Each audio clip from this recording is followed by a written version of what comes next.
ওমরে ফারুক রাদিয়াল্লাহু তাআলা আনহুর জীবনী থেকে। উনি ছিলেন ন্যায়পরায়ণ শাসক। রাত্রিবেলা প্রজাদের কি হাল হাকিকত, কি অবস্থা, ঘুরে ঘুরে প্যাট্রোলিং করতেন পুলিশের মতো।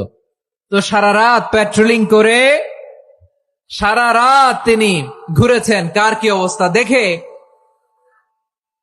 শেষ রাতে তিনি ফিরে আসতেছেন। তিনি থাকতেন, সহিহ বুখারীতে এসেছে, কানা ইয়াসকুনু ফি আওয়ালিল মদিনা, মদিনার উঁচু এলাকায় থাকতেন।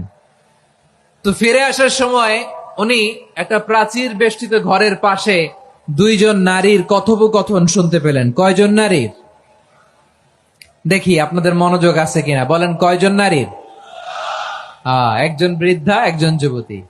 উনি কান লাগিয়ে শুনতে পাচ্ছেন। বৃদ্ধা মা, ওমর ফারুক কাউকে দেখতে পাচ্ছেন না, শুনতে পাচ্ছেন। বৃদ্ধা মা তার যুবতী মেয়েকে বলে, এই তাড়াতাড়ি ওটের দুধ দহন করে ওটের দুধের সাথে পানি মিশাও, তাইলে কালকে বাজারে মদিনায় বেশি দামে বিক্রি করা যাবে, লাভ হবে অনেক।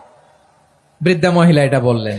যুবতী মেয়ে উত্তরে বলে, মা আপনি জানেন না আমিরুল মুমিনিন খলিফাতুল মুসলিমিন ওমরে ফারুক দুধে পানি মিশানোকে দণ্ডনীয় অপরাধ বলে ঘোষণা দিয়েছে, জানেন না?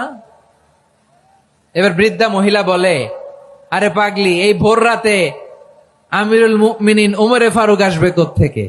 উনি আসবে কোত্থেকে? ওনার পাইক পেয়াদা সিকিউরিটি আসবে কোত্থেকে? কেউ দেখবে না। আরে কেউ দেখবে না, তাড়াতাড়ি দুধের সাথে পানি মেশাও। এই কথা যখন মা বলেছে, যুবতী মেয়েটা চমৎকার একটা উত্তর দিয়েছে। তিনি বলেছিলেন, ইয়া উম্মি, ও আমার মা, লাউলা রাআ উমর লা রাআ রব্বু উমর।